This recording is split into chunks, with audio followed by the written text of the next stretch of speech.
한겨레 임지선입니다. 오늘 어쨌든 설문 결과에 대한 그 브리핑이니까 근데요. 이 로그인 방식으로 한 사람이 한 번만 할 수 있는 설문이었는지 그 가능은 한 그런 설문이었는지 궁금하고요. 그리고 서울 저희가 알고 있기로는 한 사람의 한 번의 로그인을 통해서 그 설문을 한 걸로 진행을. 예, 예. 아니요, 그 네이버나 구글 두 가지 중에 하나를 선택해서 가는 걸로 하고 있고요. 예, 예.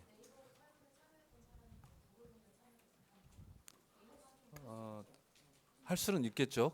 예. 근데 이제 이 서울 시민만 대상으로 한 게 아니라 전 국민을 대상으로 해서 설문을 받았습니다. 그래서 누구라도 자유롭게 설문을 할 수 있도록 그렇게 진행이 된 걸로 알고 있습니다. 네. 같은 맥락인 것 같은데요. 지금 설문에서 그러면은 중복된 수치가 얼마나 되는지 이제 여론조사를 하는 방식으로 진행이 된 건데 거기서 반대가 40% 부탁드립니다. 네, 그 지금 설문조사를 한 거라고 이렇게 말씀을 하시는데 저희는 설문조사를 하는 게 아니라 의견 수렴을 한 거거든요.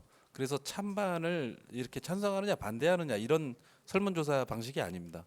근데 저희가 찬성이냐 반대냐를 어떻게 판단했냐, 그거는 이제 그 오신 분이 그냥 나는 그냥 반대다라고 쓰면 반대라고 인정을 한 거고, 또 제안을 해주셔가지고 어떤 의견을 개진했다고 하면 국가상징공간의 조성에 대한 찬성이라고 이렇게 저희가 판단을 해서 의견 수렴을 했고요. 저희가 전체적으로 지금 의견 수렴한 그런 과정이나 그 책자를 저희가 만들어 가지고 배포할 그 예정입니다. 그러니까 그 점에 대해서는 뭐 그 크게 저희가 뭐 이 통계적인 어떤 중복 이런 것까지도 한번 다 검토를 해서 중복은 중복은 지금 없는 걸로 이렇게 알고 있고요. 그렇게 해서 나온 어떤 수치라고 보시면 됩니다.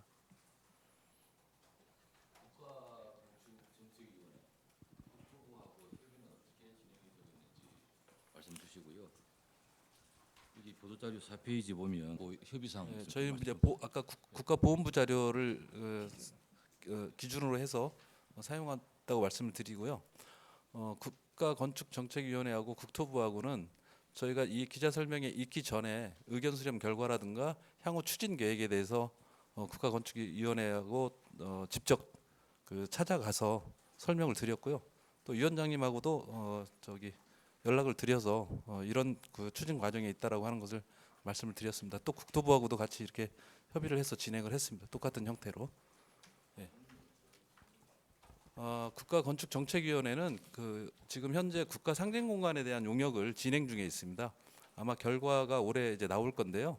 그럼 상징공간에 대한 여러 가지 이제 그 장소들을 선정할 그런 계획이 있고, 또 상징공간에 대한 의미나 이런 것들에 대한 연구 용역을 진행하고 있다고 들었습니다. 그래서 저희가 뭐 이 지금 광화문광장에 국가상징공간을 조성하는 것에 대해서는 차후에 어떻게 조성할 것인지 아까 말씀드렸지만 설계 공모를 진행해 가면서 다시 재협의를 하기로 그렇게 얘기를 했습니다.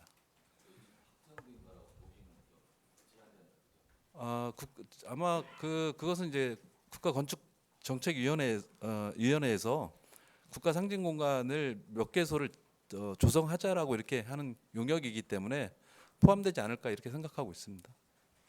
받으실 때 어쨌든 이번에 수렴한 시민 의견도 많이 반영이 이 의견에 대한 대표성을 갖기 위한 의견 수렴은 아니었고요. 우리가 상징공간을 조성하자라고 하는 것은 결정된 사항인데 상징공간의 어떤 형태, 어떤 규모로 이렇게 조성을 하는 것을 제안해 달라라는 그런 거였기 때문에 이것을 가지고 추진하느냐 마느냐 이런 그 사항을 결정하고자 하는 그런 사항들은 아니었습니다. 태극기가 많이 나올지 무엇이 많이 나올지는 특정하지 않고요. 형태, 규모, 위치, 표현 방법 모든 것은 다 제안자에게 일단은 열려 있다. 이렇게 생각하시면 될 것 같습니다.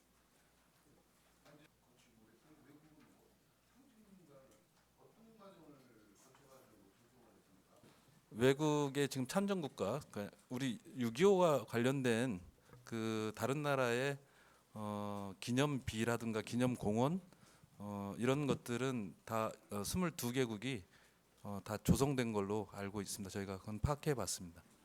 예, 근데 이런 그 상징 공간을 조성할 때 어떤 과정과 절차를 거치는지에 대해서는 저희가 좀 분석하지는 않았습니다.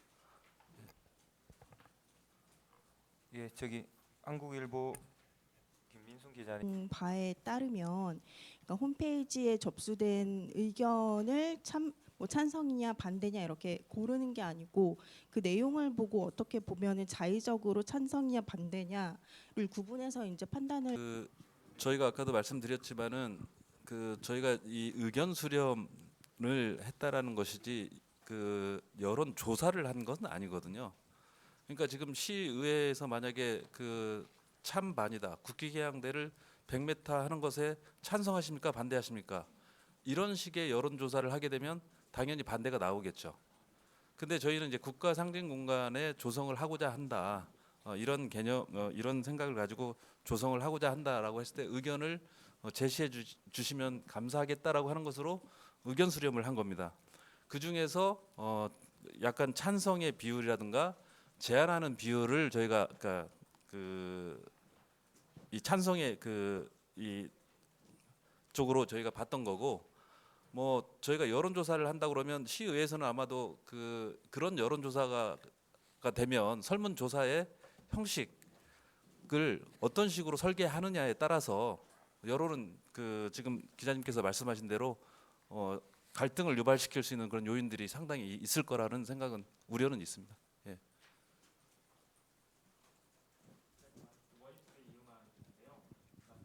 찬반이 아니고 의견 수렴이라고 애초에 하셨는데 보도 자료에는 이제 찬반이라는 걸 굳이 명시를 해놓으셔가지고 자료를 처음 봤을 때는 마치 시민들이 이제 찬성을 해서 이런 상징 공간을 조성한다라는 의미가 좀 강하게 있다고 저는 생각을 했거든요.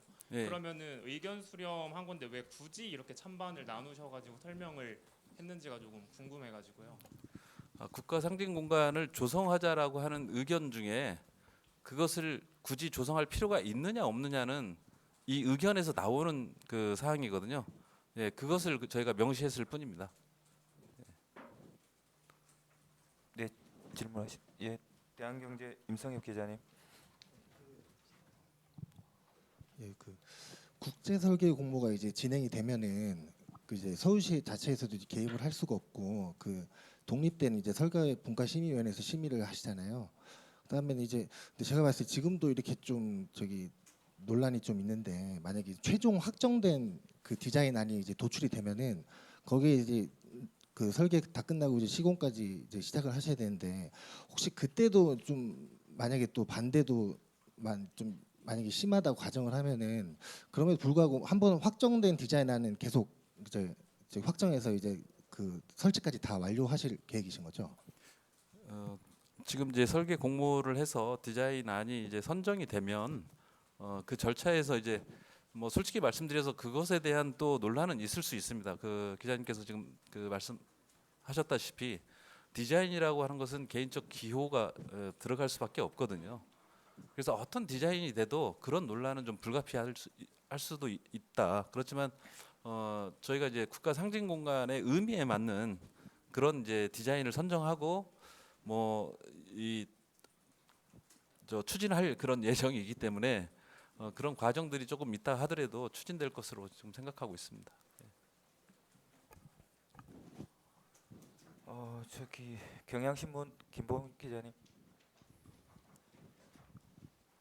네, 지금 국가상징 공간 조성 자체에 대한 반대 의견이 있는 것은 사실인데 여기 자료에 보면 그분들을 좀 설득해 나가겠다 이렇게만 되어 있거든요. 뭐 그러면 그 반대하는 분들을 어떤 식으로 설득할 건지 앞으로 향후 이 논란에 대해서 설명하는 방식이나 뭐 이런 걸 생각하신 게 있으면 좀 공유 부탁드립니다. 가장 어려운 부분인데요. 아까 시장님께서도 말씀하셨지만 이게 찬반 갈등이라고 하는 것이 반드시 어떤 이게 저희가 이제 맨 처음에 국기개양대라든가 이런 것들의 이 명시적인 것들로 인해서 그런 논란이 불러일으킨 것은 사실인데요. 저희가 이 설계 디자인을 통해서 뭐 규모라든가 형태라든가 이건 제한하지 않고 우리가 추구하려고 하는 어떤 공간, 그 의미의 공유의 공간을 조성하는 것이기 때문에 그런 과정에서 좀 뭐 시민들께 좀 더 이 의미를 더 많이 전달하는 그런 계획을 좀 수립해서 반대 의견을 조금이라도 좀 줄일 수 있도록 그렇게 노력해 보겠습니다. 예. 제가 조금 찬성과 반대를 물은 게 아니고 시민들의 다양한 의견을 갖다가 좀 제안해 주세요라고 하다 보니 지금 반대로 분류된 것 중에 가장 많은 것들이 뭐냐면은 광화문 광장에다가 조금 너무 많은 것을 채우는 것을 갖다가 우리는 원하지 않는다 하는 분들이 굉장히 많으셨어요. 그렇기 때문에 그 공간이 비워져야 된다는 건 우리 모두가 공감하고 있는 거고, 어느 위치에 어느 규모로 어느 형태가 들어가느냐에 따라서 그분들의 의견은 충분히 수렴될 수 있을 것이라고 봐지고, 또 굳이 반대라고 이렇게 분류한 것 중에 의견을 나온 것 중에는 예산 규모를 갖다 저희가 밝힌 적은 없습니다. 그렇지만은 그런 예산을 예를 들어서 그 제안 중에 저출산에 쓰는 게 오히려 더 유익하지 않느냐, 또 다른 용도로 갖다가 그것을 활용하는 것이 낫지 않느냐, 이런 의견까지를 다 아까 반대라는 부류에다가 섞어 가지고 놓은 것이지, 지금 어떤 형태나 어떤 규모나 어떤 예산을 넣고 그것이 찬성이다 반대다 이런 뜻으로 이해하시지는 않으셨으면 좋겠습니다. 이미 정해진 거는 국가 상징 가로라는 것은 여러분이 다 기억하시는 거죠. 정해져 있습니다. 그렇죠? 근데 그 국가 상징 가로의 꼭지점이 어디라고 생각하시는지 아마 서로 다른 의견도 가지고 있지만, 국가 상징 가로를 이렇게 놓고 보면은 그 꼭지점은 경복궁이라는 걸 쉽게 우리가 이해할 수 있을 겁니다. 근데 그 경복궁의 그 앞 시민들의 공간, 앞마당이 되는 것이 지금 현재 우리 광화문 광장이니까, 그 광장이 그렇게 보면은 국가 상징 가로의 중심 공간 중에 하나가 될 수 있지 않느냐. 물론 중심 공간은 거기만 있는 것이 아니라 경우에 따라서 숭례문 쪽에도 있을 수 있고 서울역 앞에도 있을 수 있고 더 내려가서는 이제 한강까지 이르면서 여러 가지 공간들을 만들어요. 그렇지만은 거기에 대표적인 중심 공간을 얘기한다고 하면은 광화문 광장이라고 하는 것은 뭐 누구도 그는 부인할 수 없지 않느냐 하는 것을 가지고 있기 때문에 우리가 이순신 장군이나 세종대왕 동상 같은 게 거기에 지금 서가지고 있는 것처럼 이것을 어떻게 더 상징화해가지고 만들 것인가 하는 것은 지금 아까 국가건축정책위원회하고 국토부하고 우리 서울시하고 향후에 계속 협의하고 논의하고 다듬어 갈 예정이고요. 그 가운데 지금 현재 이런 상징물을 놓자고 하는 것은 어떻게 보면은 그 공간을 꾸며가는 또 만들어가는 선도 사업으로서 우리가 지금 현재 시행하는 거다, 이렇게 보시면 될 것 같아요. 그러니까 그런데 그것을 어디에다가 어떤 규모로 어떻게 표현할 것이냐, 이것을 지금 현재 묻는 공모를 갖다가 하는 것이기 때문에 저희도 사실은 긴장도 되고 또 기대도 됩니다. 어떻게 세계인들이 그것을 갖다 참여해서 표현할 것인지. 사실은 우리가 의견을 묻지를 않았는데도 불구하고 시민들의 아이디어를 제출한 것을 아까 보신 거거든요. 그러니까 굉장히 관심도 많고 다양한 아이디어들이 아마 나올 것이라고 기대하고 있습니다. 어떻게 이것을 공정하게 관리할 것이냐 하는 것을 아까 질문을 하셨는데, 일단은 국제 설계 공모를 하게 되면은 설계 공모를 개인이 제가 혼자서 할 수 있는 것도 아니고 그 설계 공모 운영위원회라는 것을 반드시 구성해 가지고 논의를 해 가지고 무엇을 요구할 것인지에 대한 설계 공모 지침을 만들고, 지침이 만들어지면은 그것을 갖다가 다시 여러 관련된 전문가들하고 공유를 하고 다듬어 가지고 최종적으로 이렇게 공모를 하겠습니다. 합의가 되면은 공모를 할 것이고, 공모가 되고 나면은 거기에 대한 심사도 마찬가지입니다. 몇 분들이 앉아서 이렇게 뽑는 것이 아니라, 물론 몇 분이 하죠. 그 심사위원 자체 구성을 어떻게 할 것인가도 다시 운영위원회를 통해 가지고 논의를 하고 논의된 심사위원들, 선정된 심사위원들에 의해 가지고 선정될 거기 때문에 절대로 개인이 어떤 사사로운 의견이 거기에 개입하는 것은 최대한 배제하고 공정하고 형평성 있게 저희가 객관적으로, 그리고 이 모든 과정은 다 공개하고 같이 공유하면서 진행될 예정입니다. 여기 이제 우리가 그 국가를 상징하는 공간을 만들자고 하는 것에 저희가 시민들의 의견에서는 실질적으로 이 공간에 그 국가 상징 공간을 조성하느냐 안 하느냐에 대한 어떤 질문이었는데, 또 만들게 됐다면 어떤 제한이 있느냐, 아까 이제 저희 홈페이지에 쭉 그런 과정들이 있습니다. 그래서 이러이러한 의견들, 이제 시장님의 어떤 그 7월 11일 날 기자 설명회 영상까지 이제 보신 분들도 상당히 있었을 거예요. 그래서 다른 제안이나 이런 아이디어를 받자고 했던 것이고, 거기서 이런 자유와 평화를 거기에 언급이 없었다고 해서 어떤 우리가 어떤 계획을 세우는데 아무런 컨셉이나 비전 없이 계획을 세우지는 않거든요. 형태와 규모와 디자인은 다를 수 있습니다. 그렇지만 우리가 추구하는 가치는 우리가 정립을 하는 거고, 그 가치에 따라서 이제 디자인이나 형태나 이런 것들이 나올 수 있는 겁니다. 그러니까 거기에 자유와 평화 이 언급이 없었는데 갑자기 이 컨셉이 왜 나오냐, 그 얘기를 하는 것은 상징 공간을 왜 만들지? 라고 하는 얘기하고 똑같은 거거든요. 그래서 기자님 얘기로 하면 굳이 왜 자유와 평화를 여기에다 넣느냐라고 하는 거잖아요. 근데 그런 개념 없이 일을 추진할 수 있을까요? 근데 저희가 지금 제안을 받는 것은, 의견 수렴은 디자인, 형태, 어떤 그 규모를 이렇게 해서 조성하는 게 좋느냐, 이런 것들을 제안을 받았던 것입니다.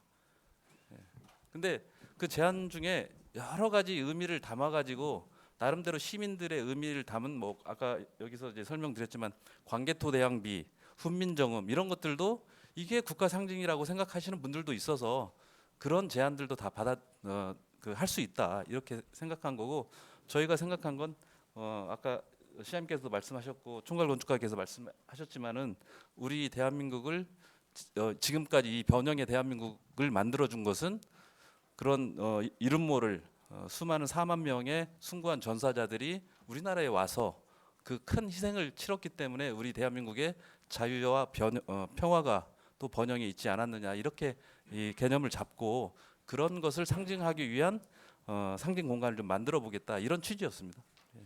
좀 더 깊이 있게 이 문제를 좀 이해하셨으면 좋겠는 게, 사실 현재도 지구촌에는 수많은 재난과 전쟁과 가난으로 고통받고 있는 국가와 국민들이 많지 않습니까? 근데 그것을 우리가 불과 70여 년 전에 겪었단 말이에요. 그리고 그 짧은 기간 내에 이런 재난을 당하고 고통을 당하는 모든 세계인들의, 국가들의 정말 우리도 저렇게 됐으면 좋겠다 하는 표상이 오늘날 우리가 살고 있는, 우리가 자랑스럽게 생각하는 대한민국이지 않습니까? 근데 이 대한민국을, 오늘의 대한민국을 70년 전에 그 대한민국에서 오늘의 대한민국을 만들어 주신 분들, 거기에 이제 대표적인 우리가 기억해야 될 분들로, 사실은 그때는 우리 대한민국이 정식으로 유엔에 등록된 국가도 아니었을 때, 유엔 형성 이래 초유의 사태입니다. 아직까지 한 번도 그런 일이 없었잖아요. 16개국에서 자기 국가의 정규군을 갖다가 파병을 해서 지켜냈고, 그 다음에 나머지 6개국에서는, 제가 지금 우리 국립중앙의료원을 만들고 있는데, 스칸다나비아 3개국, 노르웨이, 덴마크, 스웨덴이 1958년에 우리 여기에 국립중앙의료원을 만들었을 때는 동양 최대 규모의 최신 병원을 그들의 속해 있는 국민과 많은 대한민국을 정말 도와야 되겠다는 분들이 희생해서 그걸 만들어 가지고 우리에게 기증해서 오늘날까지 이어지고 있지 않습니까? 이런 것들을 무엇 때문에 했느냐를 아까 질문하신 두 가지 단어 때문에 했다고 저희는 그렇게 지금 현재 아까 시장님도 그렇게 말씀하셨어요. 뭐죠? 자유민주주의와 인류 평화, 그걸 지키고자 그분들이 오셨고 16만 명이라고 하는, 어떤 사람은 목숨을 잃었고 4만이 넘었잖아요.